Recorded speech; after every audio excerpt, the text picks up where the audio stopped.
नमस्कार, मैं हूं विकास सुखीजा। आप देख रहे हैं अब तक टाइम्स। दोस्तों, आज की खबर का जो टाइटल है, थम गई करनाल की रफ्तार। करनाल स्मार्ट सिटी प्रोजेक्ट के अंदर आ चुका है और स्मार्ट सिटी प्रोजेक्ट को लेकर काफ़ी काम यहाँ शुरू हो चुके हैं। और सबसे बड़ी बात जो मैं आपको बताने जा रहा हूँ कि करनाल में इस समय सबसे बड़ा मुद्दा है कि जो ये ट्रैफिक लाइट्स पूरे करनाल के अंदर हर चौक चौराहे पर लगा दी गई बिना किसी प्लानिंग के। ऐसी जानकारी हमें मिली है और यही जो बात हो रही है कि बिना प्लानिंग के जहां दिल किया वहां पर लाल बत्ती लगा दी। आप देखिए, हम खड़े हैं इस समय बाबा साहब डॉक्टर भीमराव अंबेडकर चौक पर। और मैं आपको बता देता हूं, बाबा साहब ही एक ऐसी शख्सियत हैं जिन्होंने हमारे देश को संविधान दिया। लेकिन आज इस बात से बहुत बड़ी परेशानी हो चुकी है कि जिन महान शख्सियत ने हमारे देश को एक नई दिशा दी, नया संविधान दिया, आज कुछ लोगों ने हर चीज़ को तार करते हुए करनाल के अंदर जो लाल बत्तियां लगा दी हैं, वो एक बहुत बड़ा मुद्दा, बेहद ही बड़ा मुद्दा बन चुका है। क्योंकि जिन लोगों ने लाल बत्तियों को लगवाया है शहर के अंदर, और जो हमारे पास जानकारी आ रही है बिना किसी क्राइटेरिया के, बिना सोचे समझे चेप दी हैं, करनाल के अंदर लाल बत्तियां चेप दी हैं, और जिसकी वजह से आज करनाल की रफ्तार थम गई है। दोस्तों, करनाल के लोग इस नई व्यवस्था से बेहद ही परेशान हो चुके हैं। और सबसे बड़ा जो इशू है इस समय, लाल बत्ती का इशू, वो बना हुआ है। और आप देख सकते हैं, हमने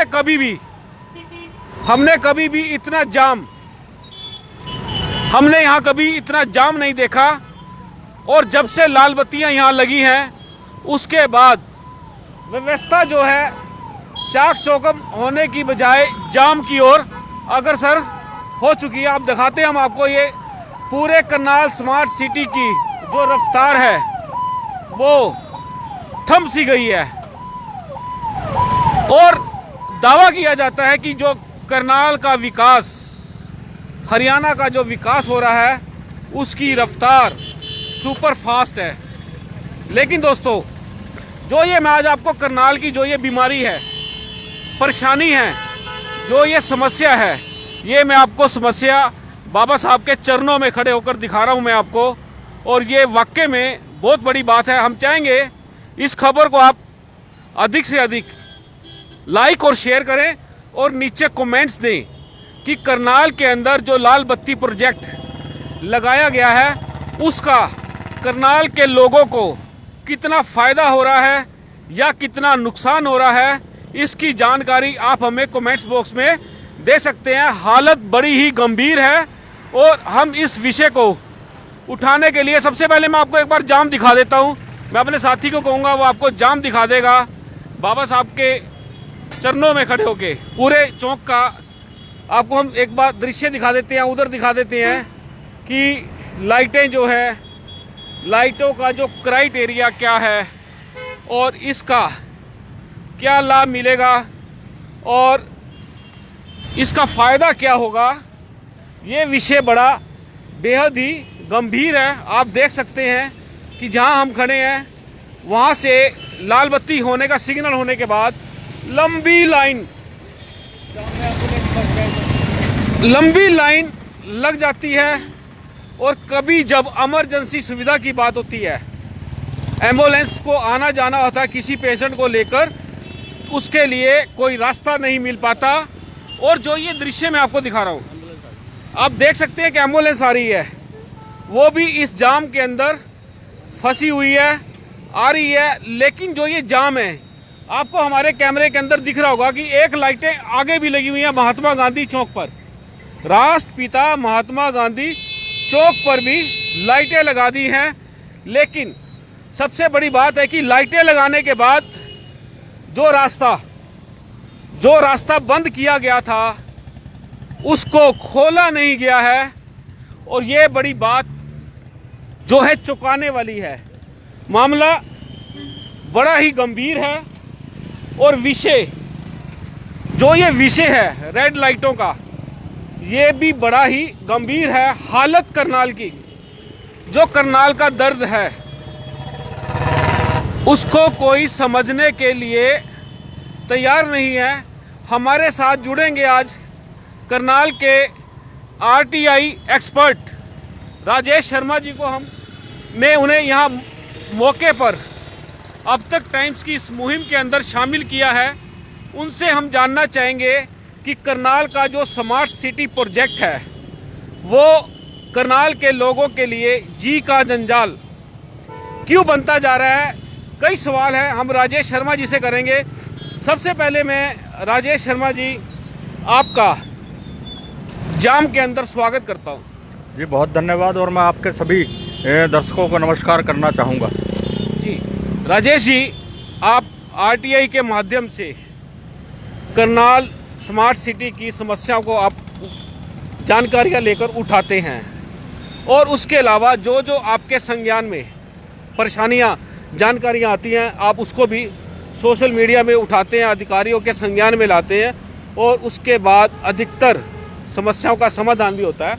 लेकिन राजेश जी, मेरा सवाल ये है कि जो ये करनाल की रफ्तार थम गई है, एक छोटा सा एक एग्जांपल मैं आपको दिखाता हूँ। मैं अपने साथी कहूँगा आपको दिखा देंगे कि जो बस स्टैंड से इस ओर आता जो ट्रैफिक वो भी थमा हुआ है। और सबसे बड़ी परेशानी है कि यहाँ से अगर किसी को लेफ़्ट जाना है, ठंडी सड़क की तरफ जाना है, तो कोई रास्ता नहीं है। राजेश जी, आप क्या कहना चाहोगे जो ये स्मार्ट सिटी प्रोजेक्ट के अंदर लाल बत्तियों का मामला चल रहा है, इसके बारे में क्या जानकारी? देखिए विकास जी, पिछले लगभग एक हफ्ता 10 दिन से बड़ा भारी ये इशू बना हुआ है करनाल में।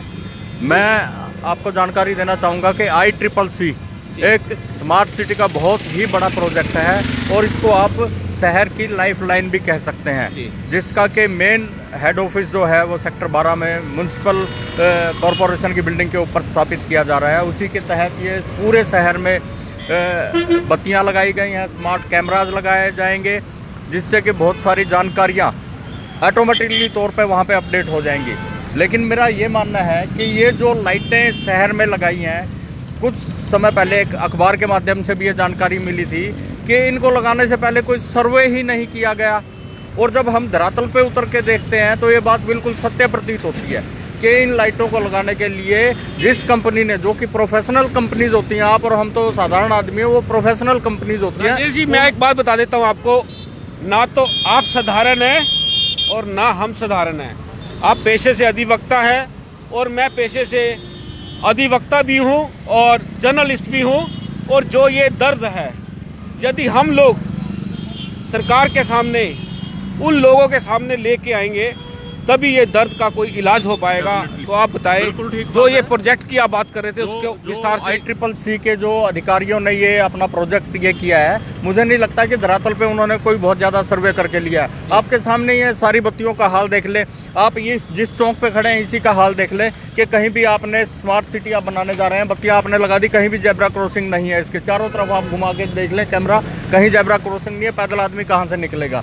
बत्तियाँ जो लगा दी हैं उनकी आप हाइट देखिए कितनी हाइट है, गाड़ी में बैठे हुए कैसे देखेगा। कई बत्तियां इतनी ऊंचाई पे लगा दी हैं, इनकी एक प्रॉपर हाइट होती है। आप ये देखें, इस जगह पे इन्होंने बत्तियां लगा दी। आप 100 मीटर दूर और चले जाएं, वहाँ पे भी इन्होंने नई बत्तियां लगा दी, जबकि वो रास्ता बंद है। मेडिकल कॉलेज की तरफ जाने वाला रास्ता खुला होना चाहिए, वो बंद है, वहाँ भी बत्तियां लगा दी इन्होंने।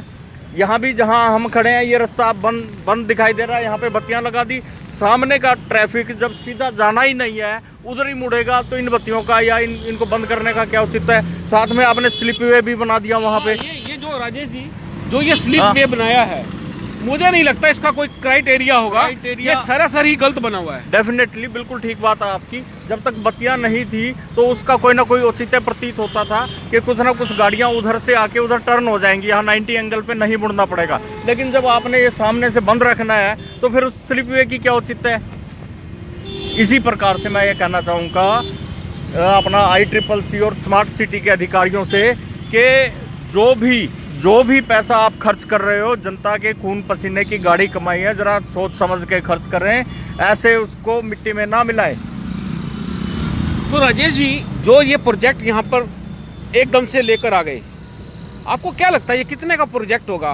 और जिस तरह से इन्होंने ताबड़तोड़ लगा दी, मैं एक बात करना चाहता हूँ प्रोजेक्ट के बारे में, आप हमें बताना कितने का प्रोजेक्ट हो सकता है। और एक जो आपको मैं बताता हूँ, रेलवे रोड पे जी, रेलवे रोड पे गवर्नमेंट बॉयज स्कूल के पास एक लाइटें वहाँ लगाई हैं और उसके बाद ठीक 50 मीटर की दूरी के ऊपर दूसरी लगा दी हैं। आखिरकार ये करनाल में हो क्या रहा है, इसकी वजह क्या है, इसके लिए कौन जिम्मेदार है? देखिए सुखीजा जी, मैं ये कहना चाहूँगा कि जब ये लाइटें लगनी थी तो इसके लिए कंपनी को धरातल पर उतरकर सर्वे करना चाहिए था कि हमारे शहर में ट्रैफिक का वॉल्यूम कितना है, किस चौक पे रिक्वायरमेंट है, कहाँ पे जाम लगते हैं, कहाँ पे अतिक्रमण है। अब छोटी छोटी सड़कें हैं, आप ये देखिए, 2 गाड़ियाँ खड़ी हो जाए, जो पीछे है जिसको इधर उधर कहीं जाना है वो कहीं नहीं निकल सकता। जो बड़े सिटीज़ हैं उनमें सड़कें चौड़ी हैं, अतिक्रमण भी नहीं है, वहाँ आसपास सारा, इन चीज़ों की तरफ तो इन्होंने कोई ध्यान ही नहीं दिया कि वहाँ पे लगाना फिजिबल रहेगा नहीं रहेगा। जहाँ चौक देखा वहीं ठोक दी लाइट, इससे जनता का पैसा बर्बाद हुआ है। और मैं माननीय मुख्यमंत्री जी से निवेदन करूंगा कि स्मार्ट सिटी के जितने भी प्रोजेक्ट आज तक हुए हैं उनका फोरेंसिक ऑडिट करवाएं। उनके अधिकारियों पर अगर लापरवाही उन्होंने बरती है इन विषयों में तो उनके खिलाफ कार्रवाई हो। जी, ये वाकई में बहुत बड़ी बात है। राजेश शर्मा जी हरियाणा के मुख्यमंत्री से मांग की है कि स्मार्ट सिटी प्रोजेक्ट के अंदर जितने भी काम हो रहे हैं उनका फोरेंसिक ऑडिट होना बहुत ज़रूरी है। और उसके अलावा जिन लोगों की, जिन अधिकारियों कर्मचारियों की लापरवाही मिलती है उनके खिलाफ कानूनी कार्रवाई होनी चाहिए। राजेश जी, ये बात तो बिल्कुल ठीक है, क्योंकि जनता का पैसा बर्बाद होता दिख रहा है। जी जी, यहाँ मैं आपके संज्ञान में एक और बात बड़ी महत्वपूर्ण लगाना चाहूँगा कि स्मार्ट सिटी में सेंटर और स्टेट का करोड़ों रुपए आ रहा है।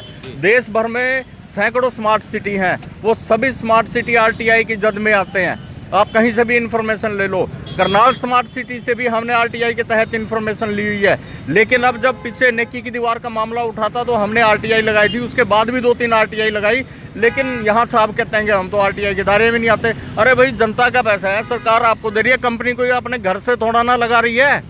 ये भी बहुत बड़ा खुलासा एक और बात सामने आ गई है कि स्मार्ट सिटी प्रोजेक्ट के अंदर पहले जानकारियाँ लेने के लिए सूचना के अधिकार के तहत जानकारियाँ मांगी गई और वो जानकारियाँ सरकारी अधिकारियों ने उपलब्ध कराई। लेकिन जैसे ही करनाल के अंदर नेकी की दीवार का मामला सामने आया और बनने के तुरंत बाद उसमें आग लग जाती है, वो ढह जाती है, सारा एक बहुत बड़ा घोटाला जब उजागर हो जाता है, उस पे जब RTI लगती है तब दोस्तों उस RTI की जानकारी को दबा दिया जाता है। राजेश जी, क्या कहते हैं, ये लोग क्यों नहीं देते RTI? अब देखिए जनता का पैसा लगा हुआ है, सारा सरकारी फंड है और RTI कानून के अनुसार भी ये सारी की सारी जानकारियां हमें उपलब्ध होनी चाहिए। कौन सा काम गलत हो रहा है, कौन सा ठीक हो रहा है, कैसे पता लगेगा हमें?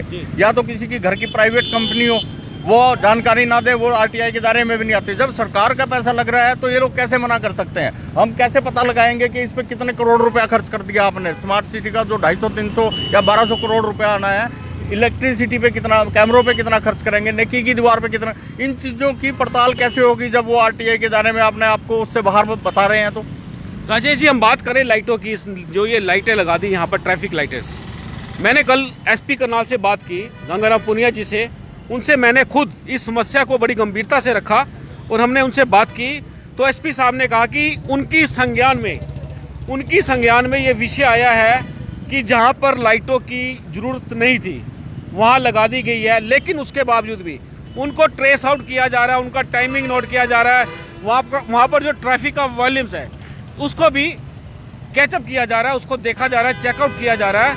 यदि वहाँ पर ज़रूरत होगी, ऐसे संकेत मिले हैं तो वो लगेंगी, अन्यथा हट जाएंगी। तो ये जो काम हो रहा है जनता के पैसे की बर्बादी, राजेश जी आपको क्या लगता है? ये सुखिजा जी, मैं एक बात पूछना चाहूँगा। जो ट्रैफिक लाइट्स मान लो इसमें से 10 या 15 उनको ऐसा लगता है कि इनकी ज़रूरत नहीं है, हटा दी जाएंगी, वो लगाई क्यों? जनता का पैसा बर्बाद क्यों किया? मतलब ये तो एक मखौल वाली बात हो गई। ऐसे थोड़ा ना होता है। सरकारी अधिकारी हैं, बड़ा बड़ा ज्ञान है उनको, और बड़े बड़े प्रोफेशनल कंपनी को ये ठेका दिया हुआ है कि इस चीज़ का औचित्य क्या है कि एक बार लगा दो फिर फाड़ दो। अरे धरातल पे उतर के मेरा सरकारी अधिकारियों से हाथ जोड़ के नम्र निवेदन है कि स्मार्ट सिटी अगर शहर को बनाना है तो धरातल पर उतरे। देखें यहाँ पे ये तो शहर वैसे ही स्मार्ट है, अगर इस पे सिर्फ थोड़ी थोड़ी सुर्खी बिंदी ये लोग लगा दें तो वैसे ही स्मार्ट हो जाएगा। इन लाम ताम की कोई ज़रूरत ही नहीं है। तो राजेश जी, जो ये ताम झाम लगाया जा रहा है, वाकई में आपकी बहुत बड़ी बात है, इस ताम झाम की हमें ज़रूरत नहीं है, लेकिन ये लगाया जा रहा है ज़बरदस्ती। अगर हम बात करें किसानों की, किसान कहते हैं कि हमने रसगुल्ला नहीं खाना, तो हमें ज़बरदस्ती क्यों खिलाया जा रहा है? और यही बात आज करनाल में उठ रही है। जो चीज़ करनाल को चाहिए वो तो मिल नहीं रही, और जो नहीं चाहिए वो मिल रही है। ये क्या है, रणनीति क्या है? अधिकारी जो हैं अपने हिसाब से प्रोजेक्ट बनाते हैं और उनको एग्जीक्यूट करते हैं। बहुत सारे ऐसे प्रोजेक्ट हैं, मैं गिनवा सकता हूँ, आप भी फील्ड में सारा दिन रहते हैं, कि जो प्रोजेक्ट बने और बंद हो गए। ये आपके बगल में यहाँ पे वो बैटरी का प्रोजेक्ट ई रिक्शा का बनाया था, ई रिक्शा का प्रोजेक्ट, बिल्कुल ई रिक्शा को चार्ज करने का एक प्रोजेक्ट लगाया गया था। नेकी की दीवार का क्या हाल हुआ, जो इतने सारे शौचालय बना दिए गए उनका क्या हाल हुआ है, सभी पता है। वो प्रोजेक्ट कहाँ गए? मतलब पीछे छोड़ते जाओ, आगे भागते जाओ। तो ये तो जनता के पैसे की सरासर बर्बादी कर रहे हैं। मतलब आगे दौड़ पीछे चोड़ वाला काम हो रहा है, पीछे चोड़ वाला काम हो रहा है एकदम। तो राजेश जी, एक टाइम आएगा जब जनता इसका हिसाब मांगेगी, डेफिनेटली हिसाब तो देना पड़ेगा। वो हिसाब तो देना पड़ेगा। ये कानून भी बनाया हुआ है, कब तक भागेंगे? ये है कि थोड़ा सा समय बर्बाद हो जाएगा, लेकिन भागेंगे कब तक? तो राजेश जी, आपको लगता नहीं है कि जो ये काम हो रहे हैं इसके लिए कोई अलग से कोई कमेटी होनी चाहिए, या कोई ऐसा सिस्टम होना चाहिए कि ताकि जिस चीज़ की जरूरत है वही मिले? देखिए, मैं तो माननीय मुख्यमंत्री जी से यही निवेदन कर सकता हूं कि करनाल में हो रहे डिपार्टमेंट के जितने भी डिपार्टमेंट हैं, उनके जो भी काम है उनके ऊपर खास तौर पे नज़र रखें। बहुत सारी शिकायतें उन तक पहुंचती भी हैं, उनकी प्रॉपर इंक्वायरी करवा के और जो दोषी था उनको दंडित करवाया जाए। अदरवाइज मेरे जैसे और बहुत सारे साथी हैं, आप पत्रकार बंधु हैं, बहुत सारे मुद्दे उठाए जाते हैं, वो आज नहीं तो कल वो सारे मतलब गौण हो जाते हैं, उनका कोई औचित्य नहीं रहता, उनका फिर फ़ायदा क्या है? बहुत सारे मतलब काम है जिनके ऊपर इंक्वायरी होने की बड़ी भारी ज़रूरत है। राजेश जी, हमने कई जगह पर ऐसे पॉइंट्स नोट किए हैं जहां पर लाइटें लगा दी हैं और उनकी डायरेक्शन कहीं और पे है।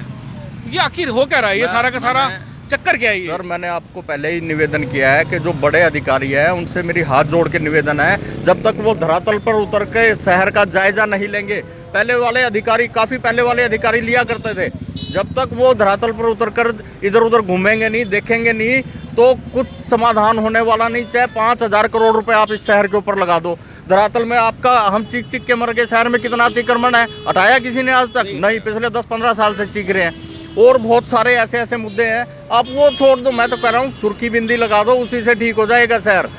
जब अधिकारी बड़े और पूरे शहर के अंदर दौरा करेंगे तो नीचे कर्मचारियों पर भी दबाव रहेगा कि भाई बड़े साहब आ रहे हैं, कुछ ना कुछ गड़बड़। अब मीरा घाटी चौक पे चले जाए, मीरा घाटी चौक कितना बढ़िया चौक है, वहाँ पे चारों तरफ वर्कशॉप बना दी उन्होंने। आप मेरठ रोड पे निकल जाएं, ट्रैफिक पुलिस वहाँ कभी नहीं जाती, बड़े बड़े वाहन और बड़ी बड़ी कारें सड़कों के बीच में खड़े रहते हैं, 1 या 2 सड़कें दिखती है बस, उनके ऊपर अपना ये सफाई की मशीन भी वहीं घूमती रहती है, और आपकी ये जो क्रेन है वाहन उठाने वाली वो घूमते रहते हैं। बाकी सारे शहर में बर्बादी हुई पड़ी है। कहीं भी निकल जाओ आप परिवार के साथ सभ्य तरीके से बाजार में शाम को घूम नहीं सकते। राजेश जी, एक बात और हमने एक बात देखी है, यदि हम हाईवे से निर्मल कुटिया से घंटाघर चौक पर अपनी गाड़ी से जाते हैं तो हमें आधे घंटे से ऊपर लग जाता है, आधा पौना घंटा लग जाता है इन लाइटों की वजह से, और इतनी देर में पैदल व्यक्ति वहाँ पहुँच जाता है। आखिर क्या ये? वो तो बिल्कुल ठीक बात है।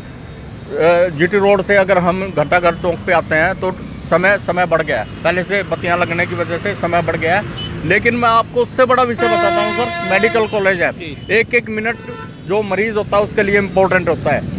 आप जीटी रोड से चल के आएंगे, एक तो वहाँ पे एग्जिट नहीं है इनके, पिछले हम कई सालों से चीख चीख के मर गए कि एग्जिट बना दो जीटी रोड से ताकि मरीज़ यहाँ आ जाए।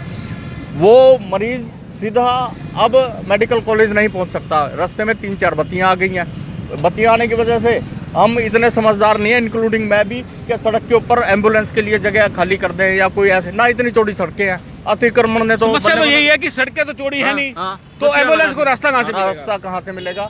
और कल्पना चावला में पहुंचने के लिए 1-1 मिनट बड़ा जरूरी है। जी इधर से जब हम जाते हैं तो ये महात्मा गांधी चौक पे आपने बैरिकेड लगा दिए, वहाँ पर बैरिकेड लगाने के बाद आपको ऊपर NDRI चौक से घूम के बंद आना पड़ेगा। और कल्पना चावला मेडिकल कॉलेज की, अब मैं यहाँ के अधिकारियों का बताता हूँ कितने डेली यहाँ से निकलते हैं, बड़े बड़े सारे अधिकारी निकलते हैं।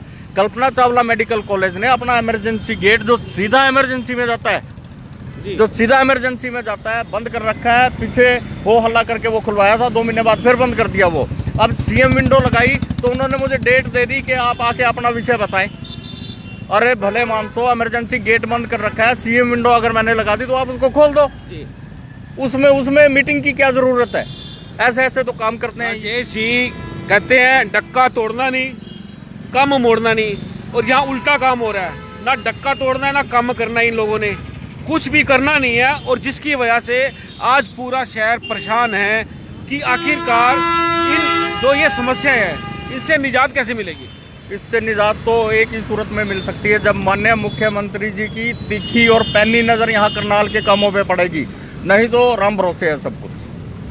मेरा नम्र निवेदन एक बार फिर है आपके चैनल के माध्यम से कि माननीय मुख्यमंत्री जी करनाल के कामों की तरफ ध्यान दें थोड़ा सा, किस तरीके से हो रहे हैं, कैसे हो रहे हैं, होने चाहिए नहीं होने चाहिए, या वैसे ही पैसा बर्बाद कर। पैसे की कोई कमी नहीं है, माननीय मुख्यमंत्री जैसा एक भी ईमानदार मुख्यमंत्री पूरे देश में नहीं है, इस चीज़ की हम गारंटी लेते हैं। लेकिन वो नीचे के अधिकारियों पे थोड़ा सा सख्ती बरतने का हमारा उनसे अनुरोध है ताकि व्यवस्था और बेहतर हो सके। राजेश जी, करनाल में क्या कोई एक ऐसी सड़क है जिसके किनारे पर आदमी पैदल जा सके?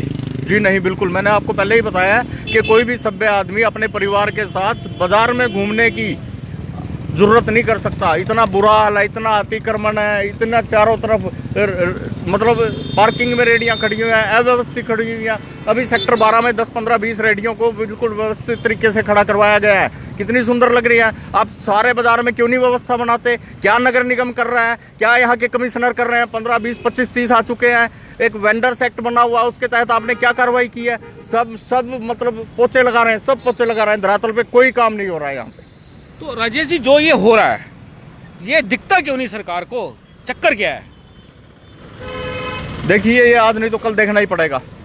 जब जनता जागरूक होगी, सारे आवाज़ उठाएंगे, सारे दब के आवाज़ उठाएंगे, तो ये कहीं ना कहीं कानों में जाएगी। और ये चीज़ों, सुखीजा साहब, मैं आपको एक बात बता रहा हूँ कि हर आदमी को इसी धरती पर हिसाब किताब करके देना पड़ता है सारा तो का सारा। करनाल की धरती पे तो खास तौर पे, करनाल की धरती पर तो खास तौर पर एक हाथ लो दूसरे हाथ दो। यहाँ पे ये ऐसी धरतियाँ, यहाँ पे लूट खसोट नहीं मचाई जा सकती। और परमात्मा का जो डंडा होता है ना, वो दिखाई नहीं देता।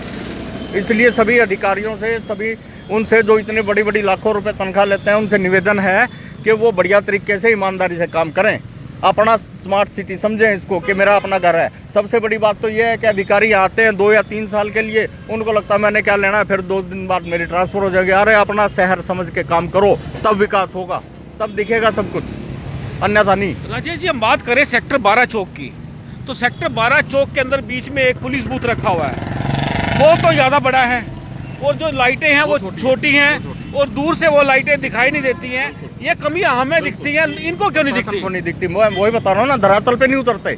धरातल पे उतरते हैं तो आंख बंद करके उतरते हैं। अरे धरातल पे शहर का जायजा ले तो पता लगे कमियों का। आम आदमी कहाँ कहाँ किस किस बिंदु पे तंग हो रहा है, उनका परिवार कैसे तंग हो रहा है, उनको शहर में घूमने की, जाने की कोई व्यवस्था है कि नहीं है, उनको कोई स्मार्ट चीज़। अब इधर अपना कैमरामैन से कहूँगा, यहाँ एक ये पिछले 1-1.5 महीने से ये पत्थर मैं यहीं पे देख रहा हूँ, यहीं पड़ा रहेगा 10 साल, उठाएगा कोई नहीं इसको, यहीं 10 साल पड़ा रहेगा।